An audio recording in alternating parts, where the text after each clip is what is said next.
Atteindre l'âge de 60 ans, c'est comme ouvrir une porte sur un monde de nouvelles possibilités et perspectives. C'est un moment pour faire une pause et réévaluer ce qui enrichit vraiment nos vies. Je croyais autrefois que les habitudes et les attitudes que j'avais développées au fil des ans étaient des éléments permanents de ma vie. Mais il y a eu un moment de clarté qui a tout changé. En réfléchissant à mon parcours, j'ai commencé à voir que certaines de ces attaques n'étaient plus bénéfiques, elles me retenaient simplement. Au fil des années, j'ai fait un effort conscient pour me libérer de ce qui ne me sert plus. Et dans ce processus, j'ai découvert un nouveau sentiment de liberté et de joie. Dans cette vidéo, je vais partager les 11 choses essentielles que j'ai décidé de laisser derrière moi après 60 ans. Jacques Sakharine a conduit à une plus grande paix, santé, bonheur. À la fin, vous pourriez identifier quelques éléments dans votre propre vie que vous êtes prêts à laisser partir, ouvrant ainsi la voie à votre propre transformation. Partie 1. Quitter le travail juste pour travailler. Dans nos jeunes années, il est courant de se laisser emporter par la routine du travail long, motivé par le désir de gravir les échelons professionnels ou de sécuriser une stabilité financière. Cependant, après 60 ans, j'ai réalisé que travailler simplement par habitude ou pour être occupé ne me servait plus. La course constante a eu un impact sur ma santé physique et mentale, me laissant d'épuiser et déconnecter des choses qui comptaient vraiment. En vieillissant, le désir de se surcharger pour des raisons de productivité perd souvent de son attrait. La sagesse acquise au fil des années nous enseigne que travailler plus dur ne signifie pas nécessairement plus d'épanouissement ou de succès. La quête incessante de la productivité, surtout sans un objectif significatif, peut facilement éroder la qualité de la vie. Aujourd'hui, j'aborde le travail avec intention. Je me demande, pourquoi suis-je en train de travailler ces heures supplémentaires? Quel était l'objectif? Si le travail ne contribue pas à un but ou une passion significative, je choisis de prendre du recul. J'ai appris que le temps passe à profiter de la vie, à poursuivre des passe-temps, à passer des moments de qualité avec des êtres bien plus précieux que des heures passées derrière un bureau. Ce changement apporte un nouveau sens de l'équilibre et d'épanouissement dans ce beau vie.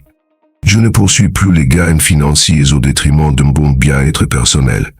De plus, j'ai adopté l'idée que la vraie richesse dans nos dernières années se mesure pas par nos comptes bancaires, mais par la richesse de nos expériences, la profondeur de nos relations et la paix que nous trouvons nous-mêmes. Si vous trouvez ces histoires inspirantes et qui ont interviewé ou qui vont agir, merci de commenter 9. Si ce n'est pas le cas, commentez 0.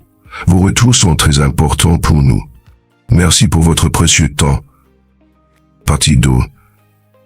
Quitter les dépenses inutiles.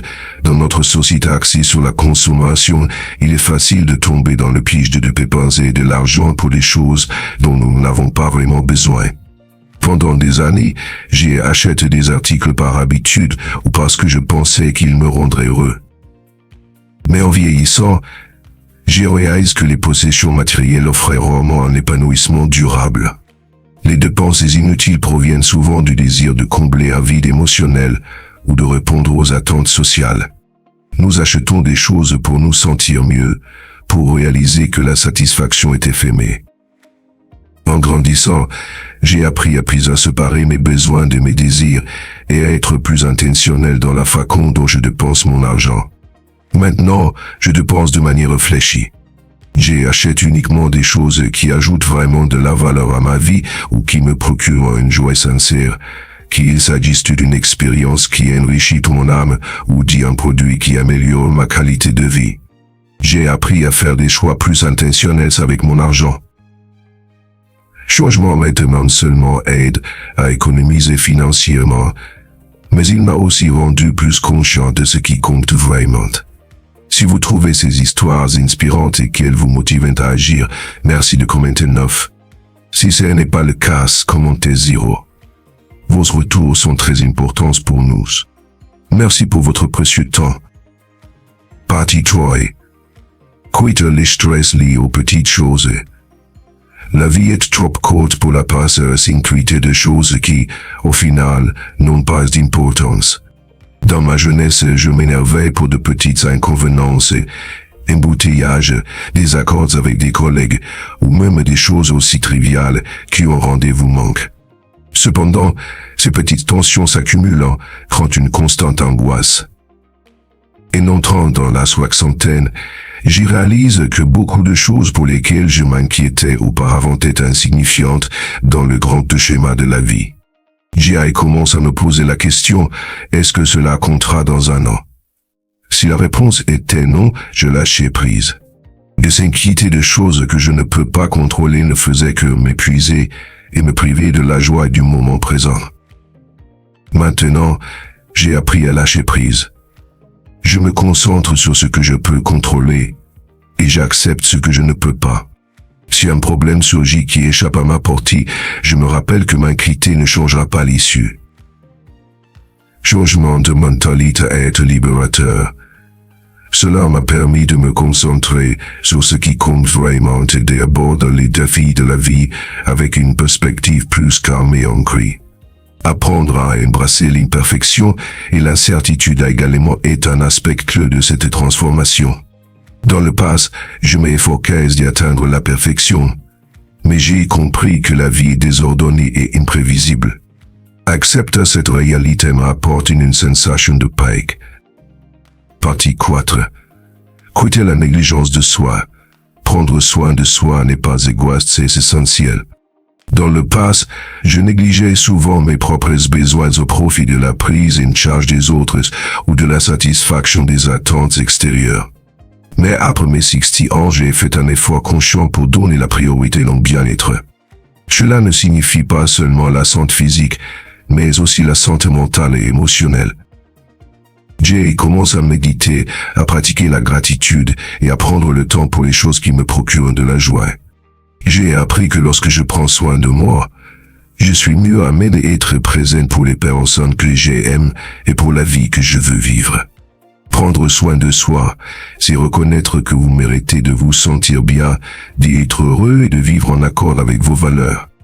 En me priorisant, j'ai pu cultiver un sentiment plus profond de valeur personnelle et de contentement. Partie 5. Et l'engagement excessif envers les autres. Abandonner les engagements excessifs envers les autres. Dans le passé, je me suis souvent retiré ou va dire oui à des choses que je ne voulais pas vraiment faire, que ce soit assister à des événements, aider avec des tâches ou même passer du temps avec des personnes avec lesquelles je n'étais pas particulièrement proche. Je le faisais par sens du devoir, ne voulant pas décevoir les autres. Mais ce faisant, je négligeais souvent mes propres besoins et désirs. Dire non a été l'un des changements les plus valorisants que j'ai réalisé depuis que j'ai eu 60 ans. J'ai appris qu'il était acceptable de donner la priorité à mon propre bien-être, et que dire non aux autres ne me rendait pas égoïste. Cela signifie simplement que je fais attention à la façon dont je passe mon temps et mon énergie. Après avoir eu 60 ans, je suis devenu plus sélectif avec les engagements que j'accepte, veillant à ce qu'ils correspondent à mes valeurs et me procurent de la joie. Je réalise que le temps est une ressource précieuse et limitée. Je ne m'engage plus dans des choses qui ne correspondent pas à mes valeurs ou qui ne m'apportent pas de joie. J'ai appris à décliner poliment les invitations ou les demandes lorsque je sens qu'elles vont épuiser mon énergie plutôt que de la recharger. Ce faisant, j'ai créé plus d'espace dans ma vie pour les choses et les personnes qui comptent vraiment pour moi. Changement m'a également permis d'aborder mes relations avec plus d'authenticité. Je ne ressens plus le besoin de faire plaisir aux autres au détriment de mon propre bonheur.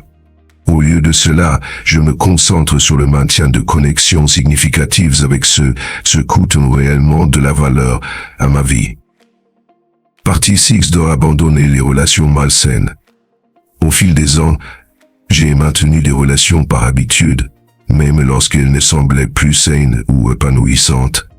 Que ce soit avec des amis, des collègues ou même des membres de ma famille, je me sentais souvent obligé de garder ces liens vivants, malgré le fait de me sentir épuisé ou irrespecté. Maintenir des relations qui ne servent pas à votre bien-être, c'est comme porter un poids inutile lors d'un long voyage. Cela vous ralentit et vous épuise. Après avoir eu 60 ans, j'ai décidé de corter les relations qui ne m'apportaient plus de joie ou d'épanouissement. Cela ne signifie pas mettre fin à nos amitiés avec malice, mais plutôt choisir de me concentrer sur ces connexions qui sont mutuellement soutenantes et enrichissantes.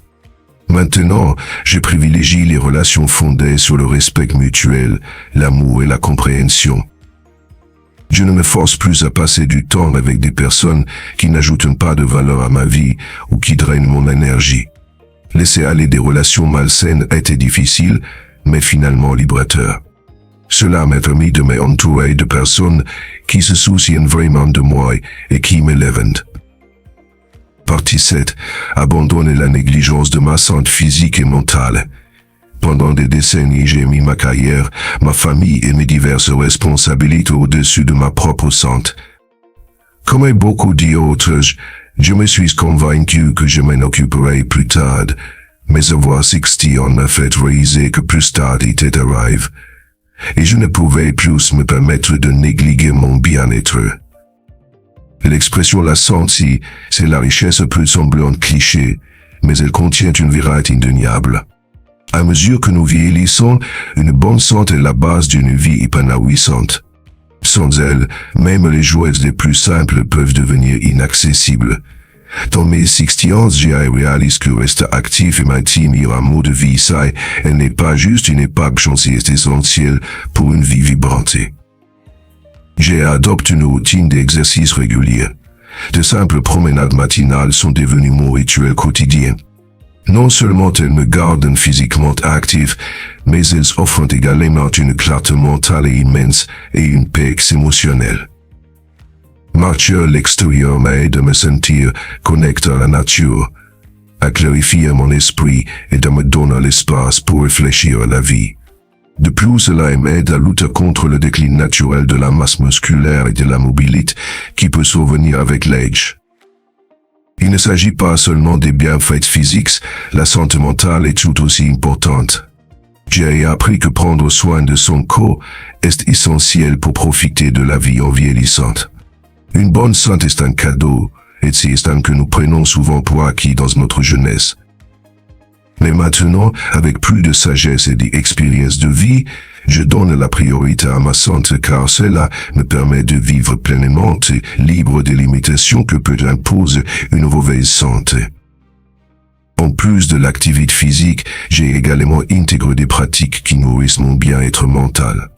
La méditation, la pleine conscience et la gratitude sont devenus des éléments essentiels de ma routine quotidienne.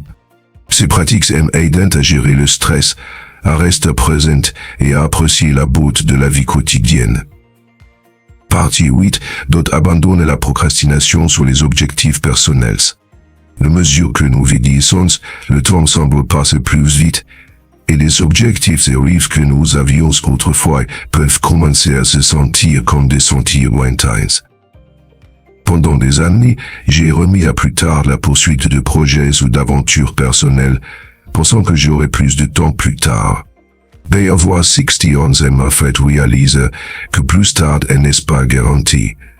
J'ai cessé de procrastiner et j'ai commencé à agir sur les choses que j'ai toujours voulu faire.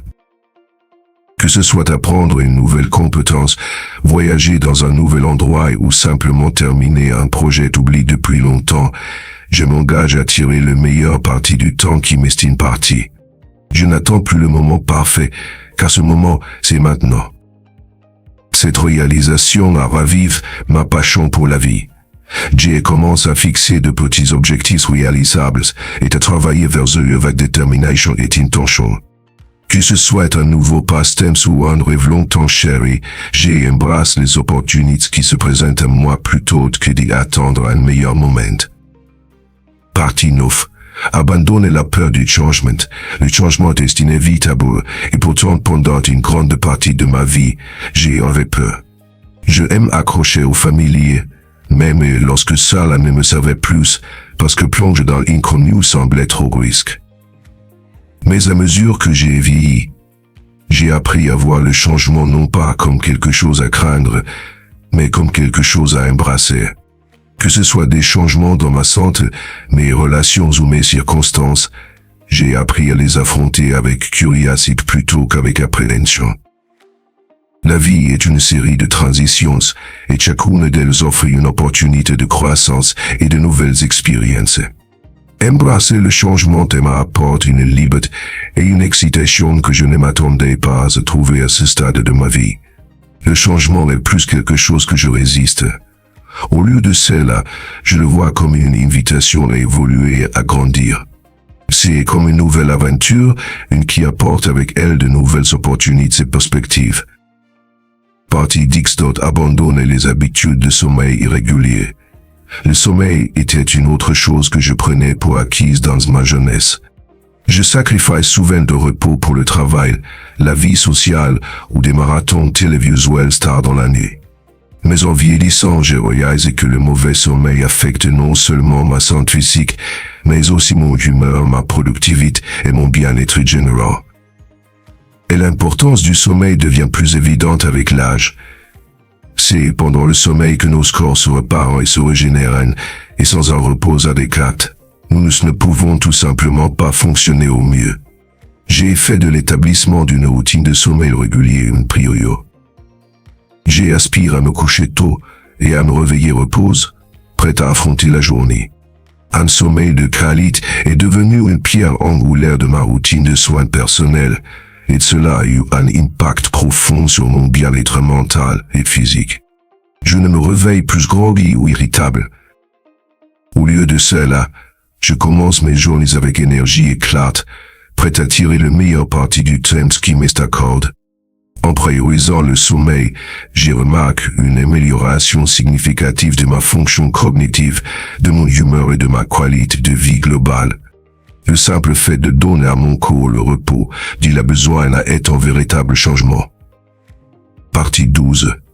Abandonner la comparaison avec les autres. En vieillissant, j'ai réalisé que la comparaison est le voleur de la joie. Dans ma jeunesse, je me comparais souvent aux autres, que ce soit en termes de succès professionnel, de possessions matérielles ou même d'apparence physique. Cette comparaison constante a conduit à des sentiments d'inadéquation et d'insatisfaction. Cependant, après avoir eu 60 ans, j'ai accepté l'unicité de mon propre parcours.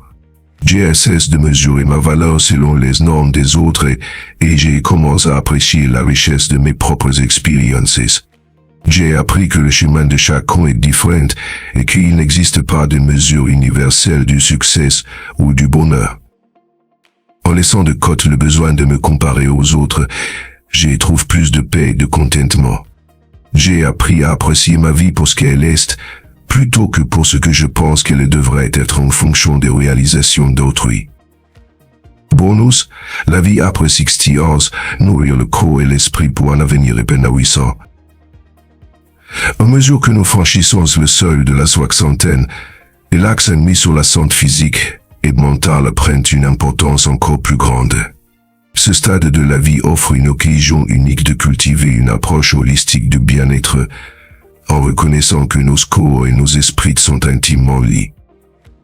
Prioriser la santé après 60 ans ne consiste pas seulement à prolonger notre espérance de vie, mais à améliorer notre qualité de vie, nous permettant de nous engager pleinement dans le monde qui nous entoure. La santé physique devient souvent une préoccupation centrale pour beaucoup d'entre nous qui entrent dans ce nouveau chapitre. Et l'exercice régulier joue un rôle crucial dans le maintien de la mobilité, de la force et de la vitalité globale. Participer à des activités comme la marche, la natation ou le cyclisme peut aider à améliorer la santé cardiovasculaire, à gérer le poids et à augmenter les niveaux d'énergie. De plus, incorporer l'entraînement en force dans une routine est essentiel pour contrer la diminution naturelle de la masse musculaire qui se produit avec l'âge. Cela aide non seulement à maintenir l'indépendance, mais réduit également le risque de chute et de fractures qui peuvent avoir un impact significatif sur la qualité de vie. Les exercices de flexibilité, comme le yoga ou le tai chi, peuvent également être incroyablement bénéfiques. Ces pratiques améliorent l'équilibre et la coordination, offrant une sensation de tranquillité et de pleine conscience. Elles nous encouragent à nous connecter à notre corps, favorisant une prise de conscience plus profonde de nos limites physiques et de nos capacités. Cette connexion entre l'esprit et le corps est essentielle, surtout avec l'âge. Elle nous permet de fixer des objectifs de fitness réalistes et d'écouter les besoins de notre corps, veillant à rester actif tout en évitant les blessures. Cependant, se concentrer uniquement sur la santé physique peut négliger un aspect crucial de notre bien-être, la santé mentale. Alors que nous naviguons dans les défis du vieillissement, y compris la retraite, la perte potentielle des proches ou les changements dans les dynamiques sociales, il était essentiel de prioriser le bien-être mental. Les techniques de gestion du stress deviennent des outils vitaux pour maintenir l'équilibre émotionnel. Des pratiques telles que la méditation, la pleine conscience ou les exercices de respiration profonde peuvent aider à réduire l'anxiété et à promouvoir un sentiment de calme. Prendre du temps pour l'introspection, tenir un journal ou s'engager dans des activités créatives peut également servir de puissant exutoire pour traiter les émotions et maintenir la clarté mentale. Les connexions sociales jouent un rôle significatif dans notre bien-être mental, en particulier dans nos dernières années. Entretenir et nourrir des relations avec la famille et les amis peut fournir un soutien essentiel et de la compagnie. Participer à des activités communautaires, à des travaux bénévoles des clubs sociaux peut favoriser un sentiment d'appartenance et de but, combattant les sentiments d'isolement qui peuvent parfois accompagner le vieillissement. De plus, la technologie a rendu plus facile que jamais le maintien des liens avec nos proches, que ce soit par des appels vidéo, les réseaux sociaux ou des discussions de groupe. Ces interactions peuvent améliorer notre humeur et fournir un soutien émotionnel pendant les périodes difficiles. Alors que nous nous concentrons sur la santé physique et mentale après 60 ans, la nutrition devrait également être au cœur de notre parcours de bien-être. Un régime équilibre riche en fruits, légumes, grains entiers, protéines maigres et graisses saines est essentiel pour maintenir les niveaux d'énergie et soutenir la santé globale. Rester hydraté est également important car nos corps peuvent devenir moins efficaces pour signaler la soif avec l'âge. Être attentif aux portions et faire des choix alimentaires plus sains peut aider à gérer le poids et à réduire le risque de maladies chroniques telles que les maladies cardiaques et le diabète. De plus, les examens de santé réguliers deviennent cruciaux à ce moment-là. Les dépistages de routine préventifs peuvent être effectivement détectés rapidement de petits troubles de santé, assurant des interventions temps voulues. Discuter de tout changement dans la santé physique ou mentale avec les prestataires de soins de santé permet d'élaborer des stratégies personnalisées pour améliorer le bien-être. Cette approche proactive peut nous permettre de prendre le contrôle de notre santé et de prendre des décisions claires concernant nos soins. Il est important de se rappeler que le parcours vers une santé optimale n'est pas une approche universelle. Les besoins, préférences et limitations de chaque individu varient, et il est essentiel de trouver ce qui fonctionne le mieux pour nous. Fixer des objectifs réalisés, célébrer les petites victoires et être bienveillant envers soi-même tout en naviguant à cette étape de la vie peut favoriser un état d'esprit positif. Adopter un mode de vie qui priorise à la fois la santé physique et mentale nous permet de vivre de manière plus pleine et vibrante. En conclusion, se concentrer sur la santé physique et mentale après l'âge de 60 ans est un investissement vital dans notre qualité de vie. En adoptant un exercice régulier, en cultivant notre bien-être mental, en renforçant nos connexions sociales et en maintenant une alimentation équilibrée, nous pouvons créer une vie épanouissante et enrichissante dans nos années avancées. À mesure que nous priorisons notre santé, nous débloquons le potentiel de profiter de nouvelles expériences, de nouer des liens profonds et de naviguer dans les complexités du vieillissement avec grâce et résilience. Le parcours peut avoir ses défis, mais avec intention et engagement vers notre bien-être, nous pouvons accueillir cette étape de la vie avec des cœurs ou des esprits ouverts, prêts à tirer les meilleures parties de chaque instant. Ce que j'ai découvert, c'est que lorsque nous cessons de craindre l'avenir, nous créons de l'espace pour la joie et la spontanéité et une véritable présence dans nos vies. Au lieu d'être préoccupé par ce qui nous attend, je suis maintenant capable de savourer la richesse de chaque jour, confiant que j'ai les outils pour gérer tout ce qui se présente à moi. Cet état d'esprit m'apporte un sentiment de liberté de paix que je n'avais pas connu auparavant. Donc, si vous vous trouvez comme je l'étais autrefois, constamment inquiet de ce que l'avenir réserve, je vous encourage à prendre du recul et à considérer à quel point ces peurs ont de contrôle sur votre vie. Lâcher prise de la peur de l'avenir ne signifie pas que vous arrêtez de planifier ou de vous préparer. Cela signifie simplement que vous cessez de laisser cette peur dicter façon de vivre aujourd'hui. Ayez confiance en vous, embrassez le présent et sachez que peu importe ce que l'avenir apporte, vous êtes capable de l'affronter avec grâce et résilience.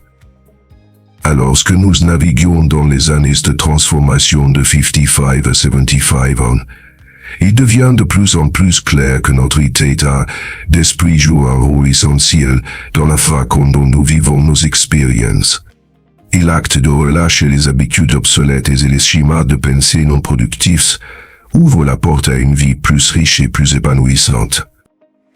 Et nous débarrassons du poids des influences négatives et en adoptant une perspective orientée vers la croissance, nous pouvons cultiver la résilience et l'authenticité.